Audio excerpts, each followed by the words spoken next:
Ya, bismillah. Ustaz akan mengisahkan tentang eh, kisah kemukjizatan Nabi Muhammad Shallallahu Alaihi Wasallam. Semoga waktunya cukup. Teman-teman, pada suatu hari Rasulullah Shallallahu Alaihi Wasallam sedang berjalan, teman-teman. Ingin bersilaturahmi, ingin berkunjung, ya, berkunjung ke rumah anaknya, yaitu Fatimah. Sebagaimana teman-teman ya ketahui kunjungan. Ustaz juga sudah kunjungan nih ke rumah teman-teman. Sama, dulu Rasulullah berkunjung ke rumah anaknya yaitu Fatimah. Tujuannya untuk apa? Ingin eh, sedikit menyantap makanan yang ada di rumah Fatimah. Karena Rasulullah pada saat itu ternyata belum makan, teman-teman. Masih dalam keadaan lapar, perutnya kosong. Ya, ketika perutnya kosong, ingin mampir ke rumah anaknya Fatimah.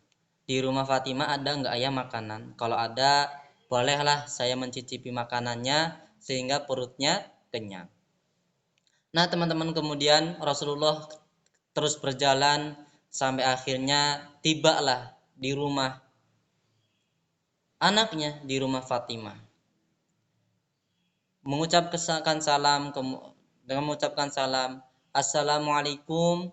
Kemudian di rumah Fatimah pun menjawab, Waalaikumsalam. Alhamdulillah nih ada ayahnya gitu ya. Ada orang tuanya yang sedang bersilaturahmi. Namun teman-teman, apa yang didapati oleh Rasulullah ketika beliau sudah sampai ke rumah Fatimah, ternyata teman-teman, Fatimah karena pada saat itu sudah berkeluarga dengan Ali ya, Ali bin Abi Thalib. Ternyata Fatimah sedang eh, menggendong anak-anaknya Hasan dan Husain. Dan teman-teman perlu ketahui ternyata Hasan dan Husain sedang menangis. Kenapa Ustaz menangis? Ya, ternyata Hasan dan Husain juga pada saat itu masih belum makan, teman-teman. Lapar. Sama belum makan. Kemudian Rasulullah ketika sudah mengetahui bahwasanya ternyata di dalam rumah Fatimah juga tidak ada makanan, ya sudah. Beliau tidak jadi mungkin menyantap makanan yang ada di rumah itu karena memang nggak ada. Kemudian juga Fatimah ternyata melihat di perut Rasulullah, teman-teman, ada kerikil.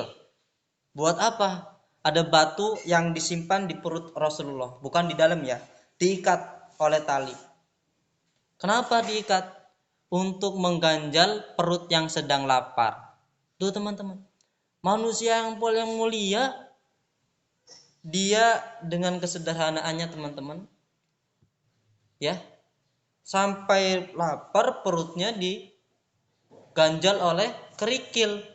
Ternyata Fatimah juga tahu bahwasanya kedatangan Rasulullah ke rumahnya adalah ingin mendapatkan makanan, tapi sama, tidak didapati. Bahkan Hasan dan Husain sedang kelaparan, ya, pengen makan juga. Nah, teman-teman, ketika di rumah Fatimah juga nggak ada makanan, akhirnya Rasulullah berjalan, ya, berjalan ke pinggiran kota Madinah.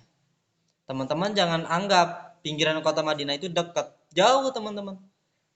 Ketika berjalan teman-teman, Rasulullah kemudian bertemu dengan seorang Arab Badui. Dia bertemu dengan orang Arab Badui yang sedang menimba air, ya, sedang menimba air, ya. Kemudian Rasulullah mendatangi orang ini. Akhirnya bertanya, wahai fulan, adakah yang bisa saya bantu, yang sehingga saya bisa makan, yang saya sehingga bisa mendapatkan upah dari apa yang saya kerjakan? Wah teman-teman, orang Arab Badui tadi bergembira, wah ada nih, ada yang bisa dibantu gitu. Akhirnya apa? Rasulullah diperintahkan untuk Rasulullah nih suruh nimba air. Nah, nimba teman-teman di sumur pakai ember kayaknya. Kalau dulu mungkin pakai wadah yang lainnya. Satu kali timbaannya teman-teman dikasih 3 kurma. Nah, bersemangat nih Rasulullah. Akhirnya, nah alhamdulillah ada rezeki yang bisa saya makan pada hari ini. Kemudian Rasulullah mulai melakukan tugasnya. Satu kali ditimba airnya. Akhirnya sampai naik disimpan. Kemudian langsung dikasih, nih 3 kurma. Kasihkan kepada Rasulullah. Karena Rasulullah juga lagi lapar teman-teman. Rasulullah akhirnya langsung dimakan kurmanya. Langsung dimakan kurmanya. Nah, karena baru dapat 3, perutnya juga masih agak lapar, langsung nimba lagi. Terus 1, 2, 3, 4, 5 sampai kira-kira mungkin ada 8 atau 9 timbaan teman-teman. Akhirnya embernya yang dibuat ngambil air itu talinya lepas. Wah, akhirnya apa teman-teman? Kalau lepas berarti embernya jatuh nggak ke sumur teman-teman? Jatuh teman-teman. Iya, ternyata teman-teman ketika embernya jatuh ke dalam sumur, orangnya marah kepada Rasulullah. Sambil dipukulin. Kamu kenapa sih kerjanya nggak becus? Kamu kenapa sih kusuruh kayak gini aja sampai patah ininya, sampai rusak gitu. Rasulullah diomelin teman-teman sama orang tadi, bahkan sampai dipukul. Tapi Rasulullah marah enggak teman-teman? Enggak, Rasulullah enggak marah. Karena apa? Ya saya salah gitu. Padahal pada saat itu wah dipukulin. Wah, mungkin kepalanya juga ya. Tapi Rasulullah dengan kelembutan hatinya, ya saya salah, saya tidak ingin melawan. Apa yang dilakukan Rasulullah? Akhirnya Rasulullah turun ke sumur, mengambil embernya, kemudian diikatkan kembali di tali yang buat ngambil air itu. Sama orang yang tadi, uh, ini embernya sudah saya perbaiki. Ya, ya nggak apa-apa, makasih gitu katanya teh. Karena mungkin sebelumnya Rasulullah sudah menimba sekitar 8 atau 9 timbaan, kalau satu timbaannya itu 3 kurma, berarti kalau 8 Rasulullah dapat berapa kurma teman-teman? Satu kali nimba dapat 3 kurma. Kalau 2 kali nimba dapat berapa kurma? 6. Kalau 8, 8 kali timbaan berapa kurma? 8 ya. Segini 8 ya? Ya 8. Berapa 8 timbaan berapa kurma teman-teman? 24, karena satunya dapat 3, 2 kali dapat 3, 3 tambah 3 6. Kalau 8 berarti 8 kali 3. 8 kali 3 berapa? Ada yang tahu nggak? 8 tambah 8 16. 16 tambah 8 24. Nah, alhamdulillah nih Rasulullah sudah bisa membawa makanan yang bisa membuat Rasulullah kenyang dan juga mungkin diberikan kepada cucunya, yaitu Hasan dan Husain yang tadi juga sedang kelaparan. Nah, teman-teman, akhirnya Rasulullah karena sudah mendapatkan kurma tadi, sudah mendapatkan makanan, langsung bergegas, teman-teman. Bergegas menuju rumah anaknya, yaitu rumah Fatimah, yang dimana cucu beliau Hasan dan Husain sedang kelaparan. Langsung teman-teman, udah meninggalkan orang yang tadi sambil mungkin mengucapkan ya terima kasih atas kurma yang diberikan gitu ya. Orang Baduy ini, orang Arab Baduy ini akhirnya ditinggal oleh Rasulullah. Setelah Rasulullah ditinggal, orang Baduy ini sendirian. Akhirnya berpikir orang Baduy ini, sebentar, kok saya menemukan seseorang yang sangat lembut. Ketika saya marahin, dia nggak marah. Ya, ketika saya pukul, Rasulullah nggak marah. Ya, orang itu nggak marah menurut Arab Baduy ini karena uh, orang Arab Baduy ini tidak tahu siapa yang tadi membantu menimba air. Kemudian orang-orang Baduy ini akhirnya, siapa ya orang ini ya? Kok orangnya baik banget gitu. Dia nggak marah, dia lembut. Akhirnya dia menganggap, jangan-jangan orang yang tadi ngambil air untuk saya, dia adalah Rasulullah. Dia adalah Muhammad. Nah, teman-teman, karena tahu bahwasanya Nabi Muhammad adalah orang yang terkenal dengan kesantunannya, dengan kelembutannya, dan jika mungkin ada orang yang berbuat jahat kepada Nabi Muhammad, para sahabat akan memukulinya. Akhirnya orang yang baru ini karena takut nanti mungkin banyak orang yang ke situ untuk melawan, akhirnya orang Arab baru ini tangan yang tadi memukul Nabi Muhammad dipotong, teman-teman. Wah, dipotong, teman. Betul, teman-teman. Tangan yang tadi buat memukul Rasulullah dipotong sama orang tadi. Wah. Akhirnya potong tidak, teman-teman, tangannya? Potong. Ya. Yang dipotong dua-duanya atau cuma satu? Tangannya. Ya cuma satu. Karena kalau satu udah dipotong, ya bingung. Motongnya pakai tangan apa lagi yang satunya? Enggak, ya. Berarti cuma tangan satu yang dipotong. Tak, gitu.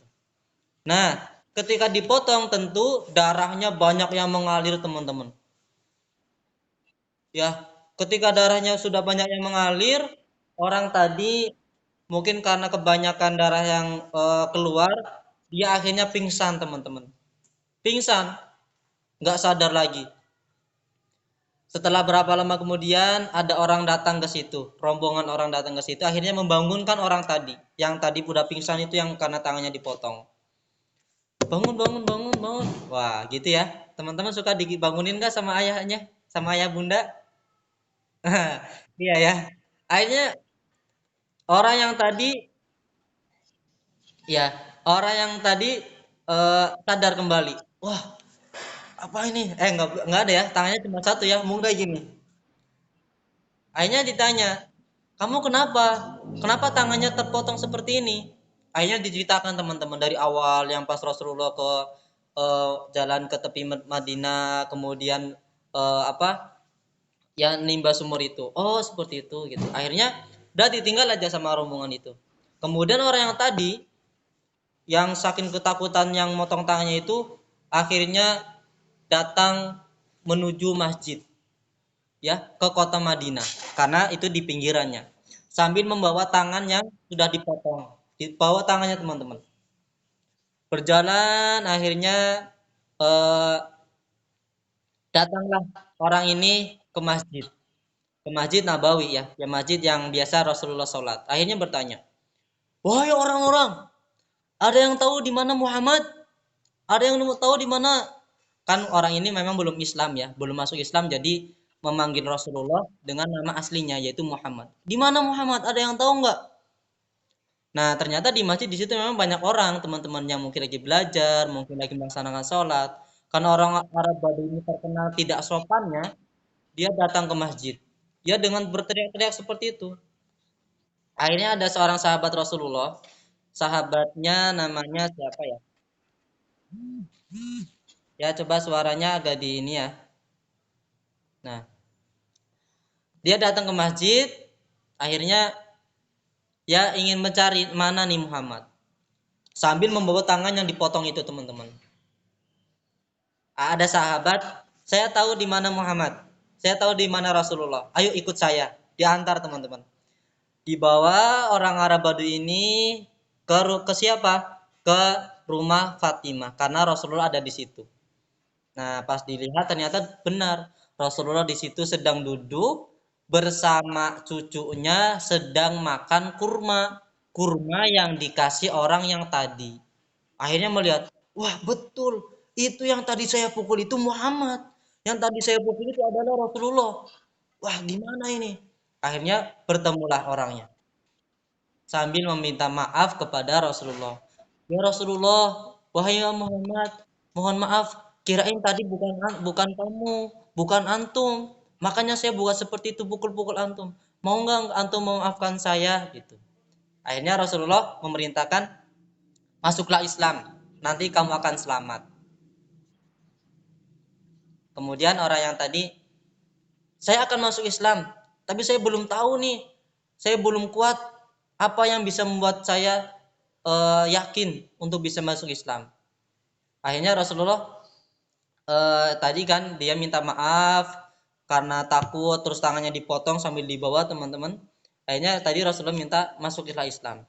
Karena belum tahu bagaimana caranya mau Islam, akhirnya teman-teman cara membuktikan bahwa ini adalah benar-benar Rasul Allah yang mempunyai kemujizatan, akhirnya dia ngomong, apa nih buktinya kalau kamu ini Rasulullah? Apa nih buktinya kalau kamu ini Muhammad? Rasulullah akhirnya ngomong, mana tangannya yang tadi dipotong? Ditanya, teman, ditanyain. Karena dia sedang bawa tangan juga, tangan yang dipotong itu. Akhirnya ini tangannya yang dipotong dikasihkan ke Rasulullah. Rasulullah megang tangannya. Kemudian eh, dengan izin Allah, tangan yang tadi sudah dipotong ditempelkan lagi kepada tangan orang tadi. Bismillah. Masya Allah teman-teman, di situ kemujizatannya. Tangannya kembali menyatu. Kembali ada menempel pada orang yang tadi. Sempurna teman-teman, tidak ada bekas apapun. Itu merupakan kemujizatan yang Allah berikan kepada Rasulullah. Nah teman-teman, tangan yang tadinya sudah potong nih, dengan izin Allah oleh Rasulullah dipasang kembali, kemudian menyatu. Itu teman-teman kisahnya. Ya, tentu banyak sekali hikmahnya. Teman-teman semoga bisa kembali ya menyimak terus kisah-kisah yang ada pada Rasulullah, mungkin tidak hanya pada ustadz, mungkin kepada orang tua, mungkin kepada teman-teman yang lain. Seperti itu teman-teman yang bisa saya sampaikan. Semoga kisahnya hari ini teman-teman eh, bisa mengambil hikmahnya masing-masing.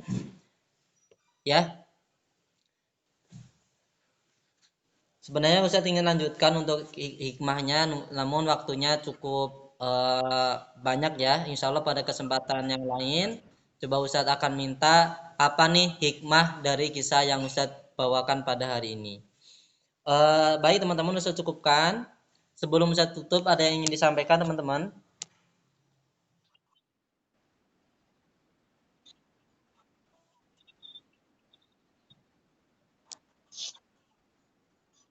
Semoga teman-teman paham ya kisahnya ya, karena terlalu cukup panjang juga ya teman-teman ya. Ya tidak apa-apa ya. Ya baik teman-teman, Ustadz cukupkan kegiatan pada hari ini. Kita baca bersama-sama istighfar, hamdalah, wa doa kafaratul majelis. Ya, Fa'u aidiakum. Akhir isnan salasa. Astaghfirullah. Astaghfirullah. Astaghfirullah. Alhamdulillahi Rabbil Alamin. Subhanaka Allahumma wa bihamdika asyhadu an la ilaha illa anta astaghfiruka wa atubu ilaik. Wallahu a'lam bishawab. Billahi taufiq wal hidayah. Wassalamualaikum warahmatullahi wabarakatuh.